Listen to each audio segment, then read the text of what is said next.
That is the order. So, Willis, karibu. Thank you very much.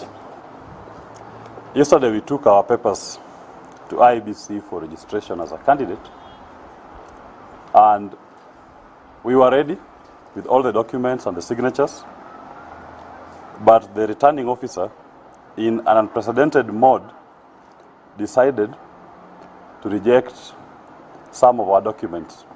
We must say this: when we went to IEBC, we knew that it is part of a bigger game to stop us from being on the ballot.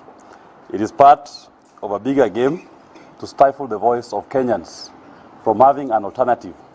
More than 48% of Kenyans are undecided voters, undecided after more than 4 years of campaigns by the other candidates. So they do not want these 48% of Kenyans to have a voice in this election.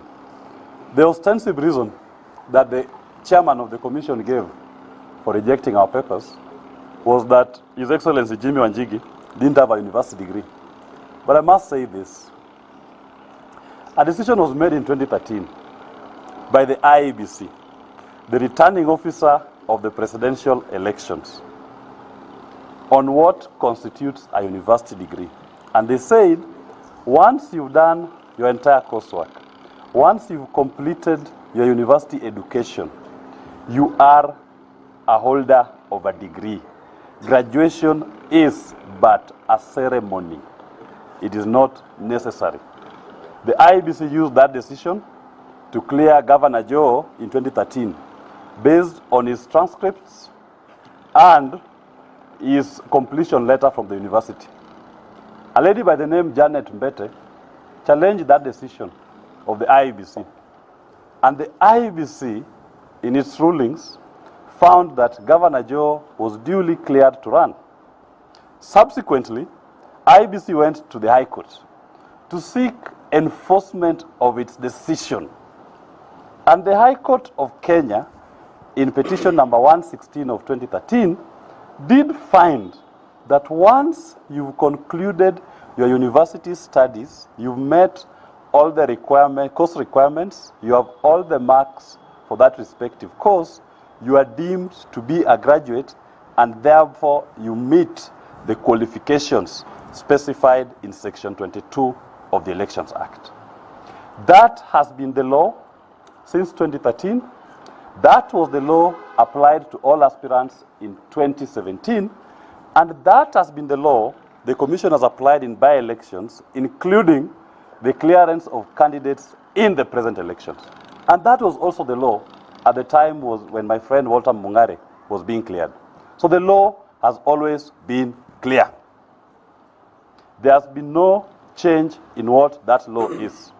It only changes when His Excellency Jimmy Wanjigi appears before the Commission, and then they illegally seek to now move away from what is settled law on the definition of a university degree, that which themselves they had sought. In other words, IEBC is now acting in contempt of the High Court order. They are actually, the returning officer is questioning the decision of the High Court. How ridiculous is this? When they declared the other candidates based on their documents which were presented, they were applying that same law. How then do they now turn around at this particular point to disown the law they've used successfully in 2 presidential and general elections, just because they've seen His Excellency Jimmy Wanjigi as a threat on the ballot?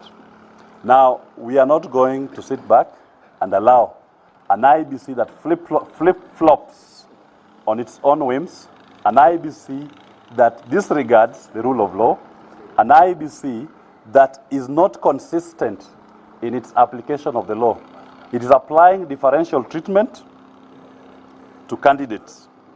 We did write, and I said yesterday, we did write to the IEBC on the 31st of May, 2022.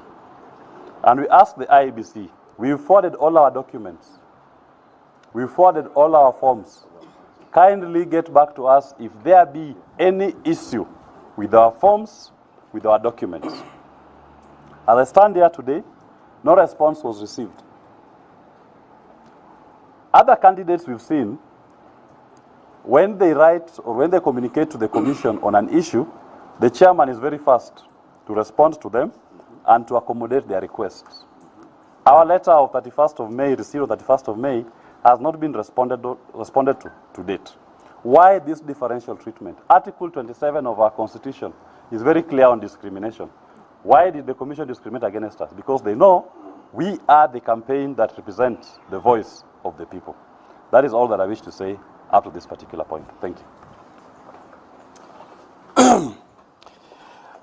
Thanks for coming.